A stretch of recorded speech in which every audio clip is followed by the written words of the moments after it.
Hi, I'm going to talk to you about how to create a medical charity. You're going to be working with your group this semester to create a medical charity for your project. First, let's look at what do medical charities do. They provide care, supplies, education, and/or treatment. They work where government resources are limited. That might be money, supplies, or infrastructure. They are flexible and targeted. They work with a small group on a specific problem, and they're flexible so they can change strategies if something new happens. They work with local communities. They work within the culture of the community to make sure that the solution matches the problem. They aim to be relevant and sustainable. That means they need to solve a problem specifically in that community, and they need to be able to continue to solve the problem into the future.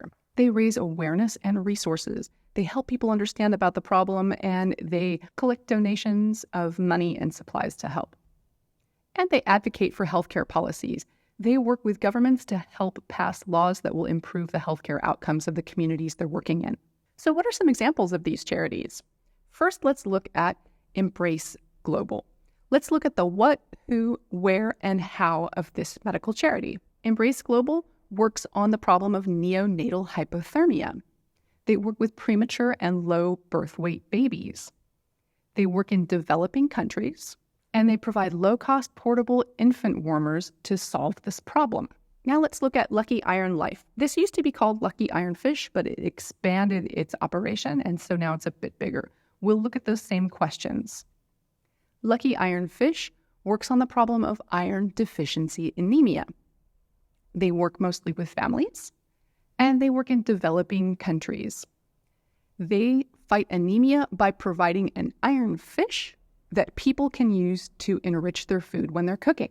Now let's look at Operation Smile. Operation Smile works on the problem of cleft lip and cleft palate. They work with children, and they work in low and middle income countries. They do this by providing free surgeries and rehabilitation, like speech therapy and dentistry work, for kids who were born with a cleft lip or cleft palate. Finally, United to Beat Malaria. I think you can see what the purpose of this charity is. United to Beat Malaria is working on the problem of malaria. They work with low-income families, and they work primarily in sub-Saharan Africa, where malaria is a big problem. They provide insecticide-treated bed nets so people can sleep under them and prevent being bitten by mosquitoes that carry malaria. So how do these charities raise money? Fundraising comes in a few different forms. There are donations, grants, partnerships, and income from sales. For donation, that mostly comes from fundraising campaigns. Charities have websites, they have social media, they have videos where they tell the story of who they're helping and get donations that way. With grants, they work with foundations and corporations. These are bigger organizations that have some money that they will use for charities, and they will give those grants to charities that they think are providing help that is the most useful. Partnerships might be with governments, education organizations, and philanthropic organizations.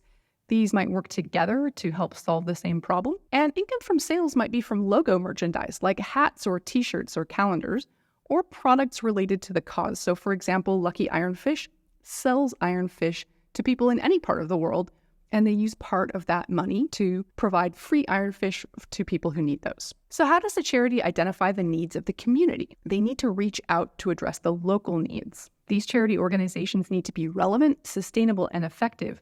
That means they need to conduct research to find out what the problems are and how to solve them. They need to collect data.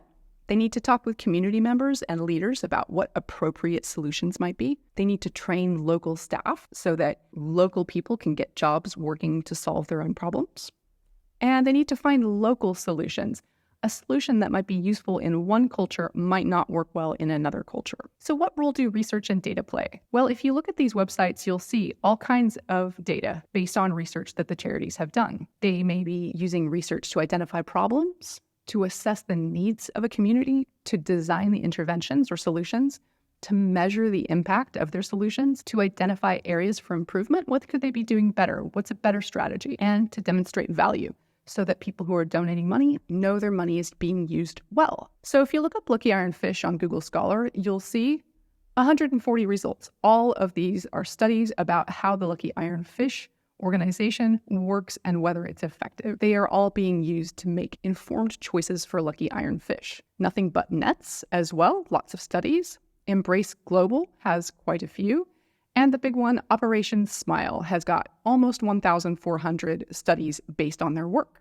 They're using this data to inform the decisions they make as an organization.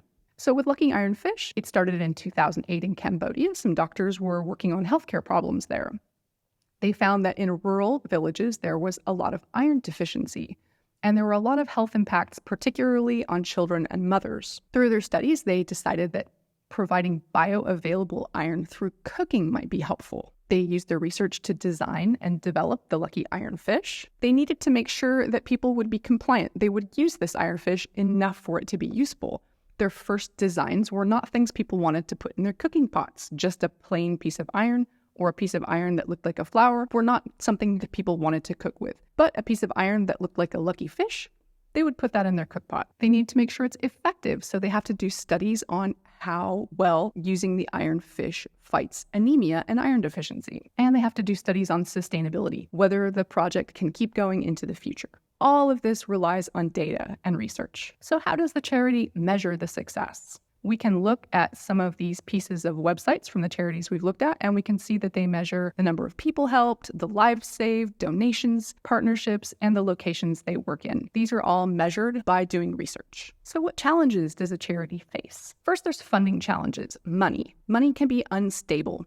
We don't know if someone's donation that comes now will continue to come in the future. The competition for money. There are a lot of charities out there, and you want to make sure that your charity is a good enough charity that people want to donate to it. Charity fatigue. Sometimes people increase the amount of charity they give and decrease it, and sometimes certain causes are more popular than others. Sometimes people just get tired of donating a lot of money. And charities also need to continually demonstrate the impact and value of their solutions.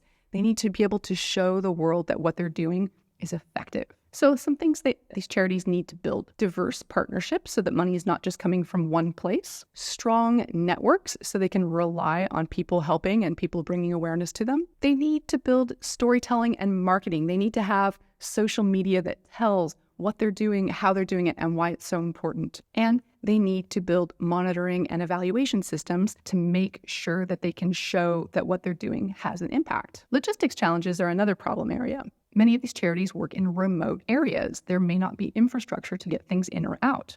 The supply chains are very complex. It's hard to get some antibiotics from the factory to a small village in Africa. Recruitment and training is an ongoing problem. You need to always be developing new people to work for and volunteer for the charity, and ensuring people's safety. This is also important. Many of the places these charities work are dangerous, and so they have to make sure that their volunteers and staff are safe. So to address these challenges, these charities need to build local networks and teams that know better what's going on and how to get things in a small village than people from the outside. They need to come up with technological solutions to help out with the supply chain. They need to come up with emergency plans to keep people safe if there's a problem. Finally, political instability challenges. Maybe they work in an unstable area with a government that's changing. Politics and the power might shift over time, causing problems with who's in control and making the rules and laws. The laws and regulations themselves might change in an unstable place. And it's difficult for charities to maintain neutrality and independence if they're working closely together with a government. So to address these, the charities need to build relationships with local authorities. They need to have a dialogue and conversation with people on the ground in the community they're working in to make sure that they understand what's going on at all times. They also need to build trust through having transparent and consistent programs. If the charity can provide something that's a great service over a long period of time, and it's clear where the money is coming from and what benefits it's having, it's more likely that they will be left alone to do what they need to do. So what lessons can we learn from this? Let's keep this in mind as you're planning your charity. You need to identify and prioritize the community needs. You need to develop innovative and creative solutions. If problems were easy to solve, they would probably already be solved. You need to collaborate with local partners. You need to focus on cost effectiveness. You need to build a strong brand that tells a story and shows a need in order to get those donations. And you need to use research and data to inform all decisions. So now it's your turn. What problem will you solve? Who will you be helping? Where will you focus your work? And how will you solve this problem? It's time to start thinking together with your group on what good you're going to do in this world.